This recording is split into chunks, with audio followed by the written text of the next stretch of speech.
Letter 8.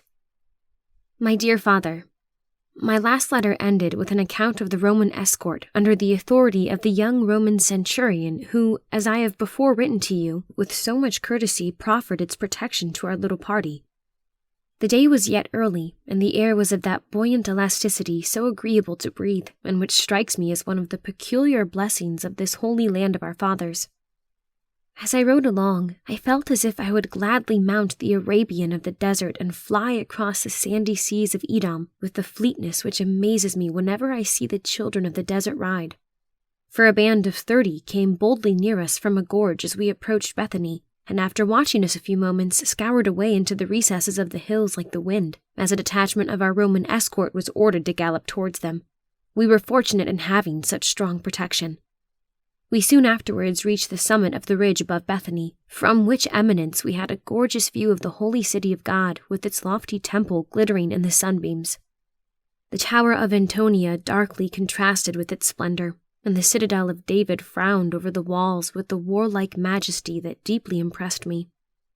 I drew rein and entreated Rabbi Amos to delay a few moments while I surveyed Jerusalem, but he was too far ahead to hear me, and the centurion, riding up to my side, stopped respectfully with a portion of his command, and said he would await my leisure. I could not but thank him for his civility, and then turning towards the city, I was soon lost to all else but the awful contemplation of it. "You should see Rome," said the centurion, who had watched my emotion evidently with surprise. "It is a city of grandeur unequaled. It covers 6 times more space than this city, and it contains 365 temples, while Jerusalem contains but 1. "There is no God but one," I answered impressively. "We believe there is one God, who is the author of a great multitude of lesser gods, and to each we erect a temple," he said firmly yet respectfully. Upon this, touched with pity that one so noble in mind and person should be so ignorant of the truth, I began to show him from the prophets that God was one, and that all things were made by him.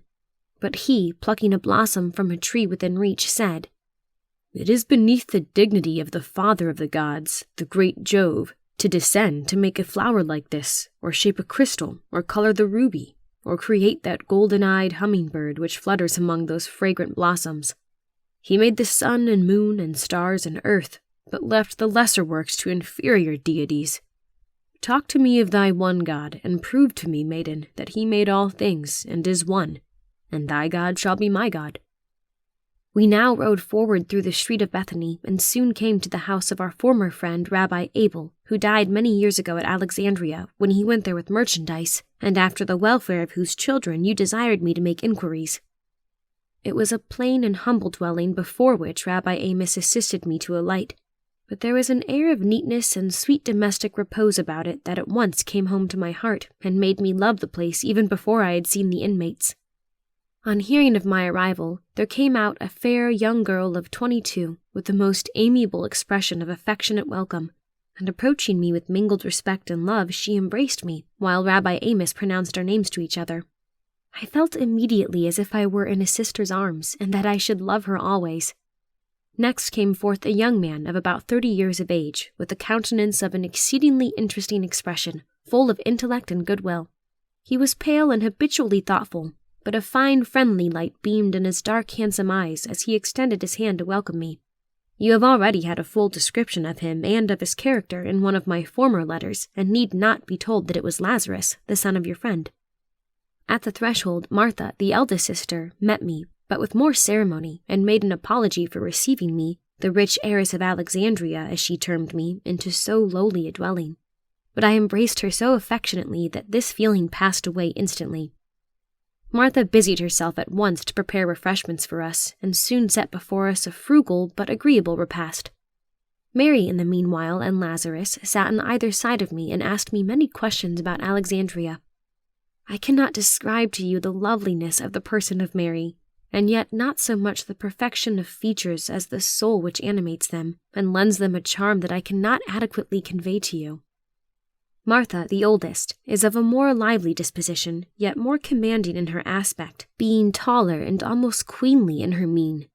Her eyes and her hair are jet black, the former mild and beaming with intelligence like those of her brother Lazarus, whom she resembles. She has a winning voice and a manner that leads you to feel strong confidence in her friendship. She seems to take the whole management of our entertainment upon herself. Lazarus conversed chiefly with Rabbi Amos, who questioned him with much interest about the prophet John of the wilderness. After our repast, Martha showed me 3 beautiful bands of embroidery, which she was working for the new veil of the temple to be put on next year. For the sisters live by working needlework for the temple, and Lazarus makes copies of the laws and psalms for the priests. He showed me his copying table and the rolls of parchment upon it, some partly inscribed in beautiful characters, some quite complete. He also showed me a copy of the book of Isaiah, which had occupied him 107 days. It was exquisitely executed. Seeing upon the table a richly worked book cover of silk and velvet with the letters J.N. embroidered in olive leaves upon it, I asked Mary if that, being so elegant, was not for the high priest. "No," answered Martha with brightening eyes, speaking before her sister could reply. "That is for our friend, and the friend and brother of Lazarus." "What is his name?" I asked. "Jesus of Nazareth."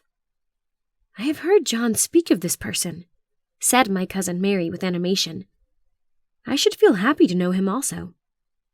"If you had been here a few days ago," replied Martha, "you would have seen him.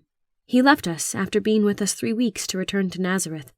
But he requested to meet Lazarus at Bethabara on the 3rd day from this for some important reason, and my brother will go, for he loves him so that he would cross the seas to meet him." "Then," said Rabbi Amos to Lazarus, "if you are to journey so soon towards Jordan to meet your friend, you had best join our company and share our escort." To this Lazarus consented. I left this blessed abode with regret and felt that I should be perfectly happy if I could be admitted as a 5th link in the wealth of their mutual love. About noon, we stopped at a caravanserai, half the way to Jericho from Bethany. Here we overtook a friend of Rabbi Amos, the venerable and learned scholar and lawyer, Gamaliel. Accompanying the lawyer Gamaliel was a young man who was his disciple and who went with him as a companion by the way. His name is Saul, and I noticed him particularly because I overheard the venerable lawyer say that he was the most remarkable young man who had ever sat at his feet to learn the mysteries of the law. This young law disciple and Lazarus rode together and talked long and earnestly by the way, the former thinking that nothing but mischief would come of the new prophet's preaching, while the latter warmly defended him and his mission as divine. To their conversation the Roman centurion listened with the closest attention, for Saul was learned in the prophets and drew richly from its stores to prove that the true Messiah can never be heralded by so mean a messenger as this preacher of repentance in the wilderness. I now write to thee beneath the roof of the country residence of Rabbi Amos. Tomorrow early we are going to Bethabara, a little village beyond Jordan, but situated on its banks, near which we learn John is now baptizing. Lazarus has gone on with Saul and the learned Gamaliel, with many lawyers and doctors in company, who desire to see and hear this prophet of the wilderness. That the hope of Israel may not long be deferred, and that we may receive the Messiah when he cometh in humble faith, in honor and in love, is the prayer of your affectionate daughter, Adina.